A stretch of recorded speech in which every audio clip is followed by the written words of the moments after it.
Yun sa niyo, kumusta? What happened to you? Musta naman ka dira? Oh. Yes, okay po ako. Ikaw? Ano, okay ako dito.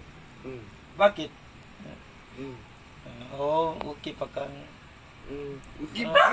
ano... hintayin kita, karsa ka muli.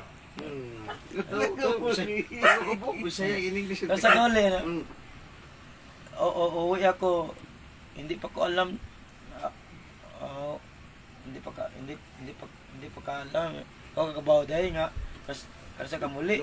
Lopi ka to vlogger. Anak ko nga. Ihintayin kita dito kapag umuwi ka, happy-happy tayo, tapos kapag lalakad tayo ng lumayo, anong gusto mo, kapag lidiriha, kumain tayo ng kuan, lipat tagay-tagay, I'm drunk.